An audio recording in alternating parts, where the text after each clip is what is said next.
Salut, salut la communauté de coups critiques, ici Félix, content de vous retrouver. J'ai envie de vous partager aujourd'hui une petite anecdote de mes vacances. Alors que je profitais du repos loin des écrans, de la télévision et de toutes ces technologies, je me suis rabattu sur une technologie ancestrale qui ne manque jamais de batterie, de bons vieux livres. Et j'ai découvert un livre poussiéreux sur une tablette oubliée, une première édition d'un livre qui date des années 1980, que je n'ai pas avec moi, je l'ai laissé sur sa tablette d'origine. Et il s'agissait du Sorcier de la montagne de feu, un livre dont vous êtes le héros. Je suis tout de suite retombé dans ma jeunesse, ces fameuses aventures où on doit faire des choix au terme des paragraphes et des pages et qui nous amènent un paragraphe plus loin sur une autre page. J'espère que vous êtes familier avec le concept. Si vous ne l'êtes pas, c'est très très simple. Vous incarnez le protagoniste d'une aventure et on vous propose énigmes, décisions, tourner à droite, tourner à gauche, essayer de contourner l'ogre ou l'attaquer. Et habituellement, ben, on se rend à la page 82 ou la page 67, tout dépendant du choix, et on découvre ce qui se passe. Mais ce qui m'a surpris vraiment de cette édition-ci, c'est que Le Sorcier de la Montagne de Feu appartient à une série qui s'appelle Les Défis Fantastiques, en anglais paru à l'origine sous le nom de Fighting Fantasy. Et le choix que je vous donnais où on doit contourner cet ogre ou bien le combattre, ben, si on décide de le combattre, on va rouler des dés. Et ça, c'est venu chercher ma passion de rôliste. Je me suis goroché, excusez-moi le québécisme, vers la boîte de Monopoly pour en soutirer les dés et ainsi me lancer à l'aventure en tant qu'un preux chevalier. Je me suis fait détruire en très peu de pages, ce qui a donc relancé une prochaine aventure. Et au terme des vacances, j'ai laissé le livre sur la tablette, n'ayant pas résolu le grand mystère de la montagne de feu. J'ai donc décidé de le revivre avec vous sur la chaîne. Mais aujourd'hui, c'est pas de ça qui est question. Aujourd'hui, quand même, avant de se lancer dans l'aventure, je vais vous parler d'un peu de ce que c'est que ces jeux-là de fighting fantasy. Alors, si on est familier avec le concept du livre dont on est le héros, on fait des choix, on se dirige vers une page ciblée dans le livre, eh bien, on est assez familier avec le concept. Là, on y va avec une twist un petit peu particulière, cette notion-là, justement, de pouvoir se créer une fiche de personnage en début d'aventure et de rouler des dés au terme de certains affrontements de combat. Donc, beaucoup de résolutions de situations vont se faire via le combat à l'intérieur de ces livres-là. D'où cette grande série tire ses origines. Je veux quand même rendre hommage aux gens qui l'ont vu naître. Tout ça commence en 1982, dis-je bien, et depuis cette époque, 67 titres sont parus dans la collection de Fighting Fantasy, donc il y a moyen d'en découvrir quelques-uns sur la chaîne. Vous me ferez vos recommandations en commentaire si vous en êtes des fans. Le tout est imaginé à l'origine par Steve Jackson et Ian Livingstone, donc deux créatifs de fantasy qui veulent justement donner cette tangente, cette twist un peu plus dynamique et mécanique au bon vieux livre dont on est le héros. On connaît l'heure de gloire de tout ça de 1982 à 1999 et puis après ça, ben, les jeux vidéo prennent un peu la place plus les années 90 avancent et donc là, connaît un peu un déclin, mais le tout renaît de 2002 à 2007 alors que Wizard Books achète les droits de publication des livres et relance d'autres séries. Et en date d'aujourd'hui, il y a des publications, la dernière date de 2019, puisque les droits de la série ont été rachetés par Scholastic. Donc, il y a quand même beaucoup de titres différents. J'ai hâte de voir au fil de mes expérimentations si on voit des différences dans le ton. Il faut savoir que le tout a été publié à l'origine comme une série jeunesse. Hein. Ça vise les enfants. Bon, dans les années 80, c'est la panique. On pense que tout ce qui roule des dés, puis avec Donjon Dragon, c'est Satan. Donc là, oh, on brûle tout. Ceci étant, date d'aujourd'hui, je vois un petit peu la twist un peu plus fantastique. Regardons uniquement la page de couverture du livre Le Sorcier de la Montagne de Feu. On voit dans le style graphique qu'on est très dans le epic fantasy. Là. Et au travers des pages que j'ai vécues, par contre, quelques situations assez intenses. Je suis tombé dans une salle où des gobelins torturaient un nain. Donc, je ne sais pas trop comment on livre ça à des enfants, mais bon, c'est ça le positionnement de la série. Le plus intéressant, comment on joue à cette belle chose. Donc, le concept de base, comme je vous disais, du livre dont vous êtes le héros, on vous présente une situation au terme de laquelle vous devez faire un choix. Donc, habituellement, on vous décrit une situation, ou la plupart du temps dans un donjon, une pièce, des couloirs, il peut y avoir de tout petits paragraphes, des textes qui prennent une page complète. Les situations vont varier au fil de votre exploration du donjon. On vous recommande d'avoir en votre possession un paquet de petits papiers pour prendre des notes, question de vous faire une carte peut-être du donjon si vous décidez de revenir sur vos pas ou que vous recommencez l'aventure, ainsi que papier-crayon pour pouvoir aussi noter la fiche de personnage. Parce que oui, au début de cette aventure-là, vous allez rouler 3 compétences, soit l'habileté, votre capacité à vous battre, à combattre, vous êtes un guerrier équipé d'une armure de cuir, d'une épée et d'un bouclier, peu importe le personnage que vous allez rouler, c'est votre équipement de départ avec une lanterne. Donc, vous allez être appelé à vous battre avec cette fameuse épée et peut-être même en découvrir une magique au cours de votre aventure. Habileté, on roule 1 d 6 plus 6, on note ça sur la fiche de personnage. L'endurance, ce qui est notre force, nos points de vie, notre volonté à survivre, notre santé mentale, 2d6 plus 12, ainsi que la chance, troisième caractéristique, qui est un pool de points que l'on peut utiliser pour se donner de la chance ou peut-être courir le risque de tomber sur une malchance dans certaines situations. 1d6 plus 6, et ça vise à savoir si on est chanceux ou pas. Plus haut le résultat, mieux c'est, puisqu'il faut rouler en dessous de sa capacité de chance lorsqu'on veut l'utiliser. Au cours des pages, selon vos décisions et vos choix, peut-être que dans le couloir, vous allez tomber face à face avec une créature immense qui, visiblement, est hostile et donc veut s'en prendre à vous.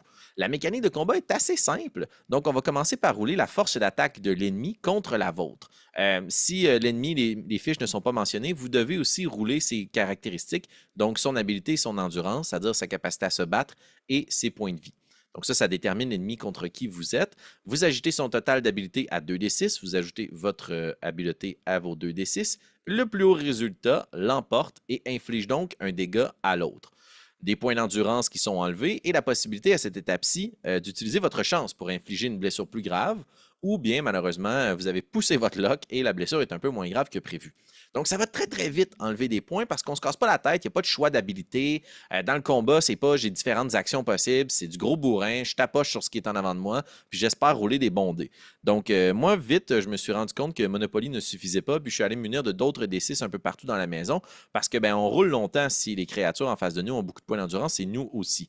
Mais les points d'endurance, ça se perd vite. C'est pour ça qu'au début de l'aventure, vous allez choisir une potion.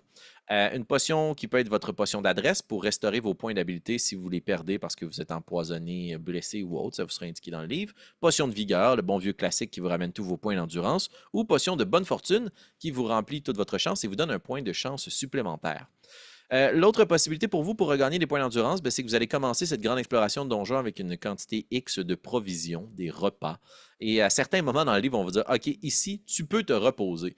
Et là, vous allez pouvoir décider de prendre une certaine quantité de ces fameuses provisions. Vous ne pouvez pas entraîner plus que 10 dans votre inventaire. Et ça vous redonne 4 points d'endurance à chaque repas consommé.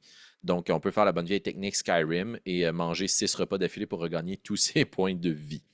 Voilà, vive les tartes et les ragoûts. Une autre des caractéristiques que vous avez sur votre fiche de personnage, c'est la chance, comme je le disais, qui est un bassin de points, un bon vieux pool là, de points que vous pouvez utiliser tout au long de l'aventure. Hors du combat, ça vous est proposé dans le livre à un certain moment. Si vous voulez tenter votre chance, faites-le en suivant la mécanique. Si vous avez été chanceux, rendez-vous à une certaine page. Et si vous avez été malchanceux, à une autre page. Mais comment fonctionne cette fameuse mécanique? Vous devez rouler 2d6 pour tenter votre chance. Et le résultat combiné des dés doit être inférieur à votre score de chance actuel. Donc, vous comprenez que plus vous tentez votre chance, plus c'est risqué. Si le résultat est supérieur à votre pointage actuel, vous êtes malchanceux. S'il est inférieur, vous êtes chanceux. C'est assez standard et classique pour un dénouement de situation dans les paragraphes. Cependant, ce qui est intéressant, c'est que vous pouvez l'utiliser en combat. Si vous êtes touché lors de ce fameux comparaison entre les forces d'attaque, si vous subissez une attaque, vous pouvez essayer de tenter votre chance pour réduire les dégâts infligés. Même mécanique, on roule au-dessus, en dessous, on dépense un point de chance. Et si vous roulez et que vous êtes chanceux dans ce cas-ci, plutôt que de vous faire 2 points de dégâts dans votre endurance, ça n'en fait qu'un seul. Par contre, si vous êtes malchanceux, plutôt que de faire 2 points de dégâts, ça en cause 3. Ouch! Vous pouvez aussi aggraver les attaques que vous faites à votre adversaire en utilisant la même mécanique de chance appliquée sur les forces d'attaque. On roule les forces d'attaque, j'ai supérieur, je vais blesser mon adversaire, je décide de tenter ma chance, je roule donc 2d6, je suis en dessous de mon score de chance. Je suis chanceux, j'augmente donc la blessure de 1 dégât. Et de 2 points de dégâts, donc pour un total de 4 points de dégâts, ce qui fait qu'aggraver une blessure, ça fait extrêmement mal à l'adversaire. Cependant, si vous utilisez votre point de chance et que vous êtes malchanceux, vous réduisez d'1 point le dégât infligé pour n'infliger qu'un seul point de dégâts. Donc, quand vous vous protégez, on est à plus 1, moins 1. Et quand on veut aggraver une blessure, on est à plus 2 de dégâts ou moins 1 de dégâts. Donc, quand même intéressant de mettre en application cette dynamique de chance. J'espère rouler un personnage avec beaucoup de chance parce que j'aime bien parier justement sur les différentes situations. C'est pas plus compliqué que ça. Il y a probablement des variantes dans la création de personnages en fonction de l'aventure. Vous allez trouver dans votre inventaire, il y a un espace aussi pour votre équipement et des trésors. Vous allez en trouver au fil de l'aventure qui vous donnent des avantages, des caractéristiques ou aussi des choses totalement obscures. Dans ma première aventure, j'ai trouvé un gant noir. Je ne savais pas du tout à quoi il servait. Et plusieurs scènes plus tard, puisque j'ai pris le bon chemin, j'ai pu utiliser ce gant noir-là pour négocier avec une créature qui l'a reconnu. Wouhou! Fantastique. Je n'ai aucune idée de pourquoi je trimballerais ce bon vieux gant noir, mais je l'ai quand même gardé dans mon équipement. Et il y a certains moments où vous devez prendre des décisions aussi par rapport à votre équipement. Donc, assez intéressant de justement cette notion-là de survie que j'aime bien, des bons vieux donjons classiques. Je ne vous retiens pas plus longtemps. Pour ma part, je vais aller rouler des petits personnages que je vais proposer à notre communauté Patreon pour prendre le relais du premier personnage qui se lancera, dis-je bien, dans l'aventure sur notre chaîne. Je vais enregistrer des petites séances de lecture où je vais pouvoir comme ça passer page après page, mais aussi rouler des dés pour voir si je suis chanceux au sein de la montagne de feu. Et ben, si vous vous plaisez à lire ces histoires, et moi aussi, on en fera probablement d'autres. Je pense que l'aventure vaut bien le coup et le jeu en vaut la chandelle. Bon vieux classique, on n'a pas besoin d'amis, on n'a pas besoin d'être accompagné. Si vous êtes en solitaire, vous avez juste envie d'être dans votre tête, ça fonctionne. Numéro 1, le chat sur les genoux, un thé à la main, on se lance dans des bons vieux donjons. On a besoin de D6 de papier et de crayon, pas besoin d'électricité, idéal pour être joué à la chandelle. Gardez les papiers loin quand même parce qu'on ne voudrait pas que vous soyez le sorcier qui a passé au feu dans la montagne de feu. Et voilà, sur une mauvaise blague, je termine cette vidéo. Je vous remercie d'avoir été des nôtres et soyez à l'affût puisque la première partie de cette aventure paraîtra sous peu sur notre chaîne et on se dit à très bientôt. Salut les fanatiques de lecture. Bye.